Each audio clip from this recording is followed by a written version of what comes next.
Good morning everyone. स्वागत है आपको हमारे चैनल पे। आज हम लोग बात करेंगे 10वीं की बहुत ही महत्वपूर्ण चैप्टर नंबर सिस्टम के बारे में। गणित का बहुत ही महत्वपूर्ण चैप्टर रहने वाली है, जो आपका जो है बेस तैयार करेगा और भी गणित के सब्जेक्ट को और चैप्टर को समझने के लिए। अब हम बात करते हैं नंबर सिस्टम की। जैसे हम बताए कि ये बहुत ही बेसिक है और फाउंडेशन होने वाली है आपका सभी मैथ के चैप्टरों का।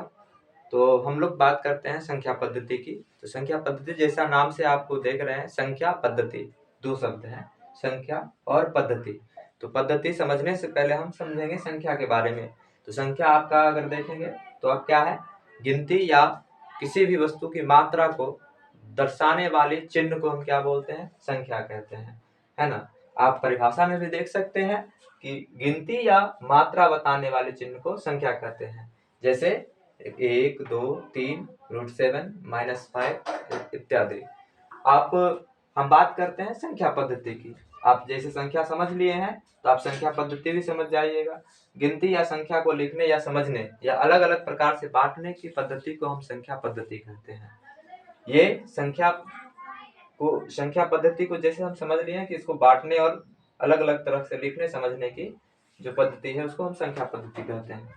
अब हम बात करते हैं संख्या के प्रकार के बारे में। संख्या दो प्रकार के हैं हमारे पास, एक है वास्तविक संख्या, दूसरी है काल्पनिक संख्या। काल्पनिक संख्या और हम वास्तविक संख्या की जब बात करते हैं तो इसका एग्जाम्पल देखते हैं तो क्या है आपका 0, 1, 2, √7, -3। अगर हम इसको और भी आसान शब्दों में समझना चाहें तो ये क्या है, परमे और अपरमे संख्याओं का समूह है। इसको परिभाषित करना चाहेंगे तो आप ये कह सकते हैं। मगर और भी अच्छे से समझने के लिए, बेसिक तौर पे समझने के आसान भाषा में, यानी जिसकी हम वास्तविक संख्या वो है जो हम क्या करते हैं, जो हमारे रियल लाइफ में एग्जिस्ट करता हो, वो आपका क्या है, वास्तविक संख्या है। जैसे 0, 1, 2, √7, -3 ये सारे वास्तविक संख्या है।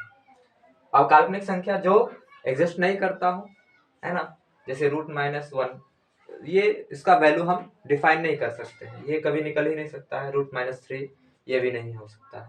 √-7 ये भी हमारा इसका वैल्यू प्रॉपर नहीं मालूम हो सकता है।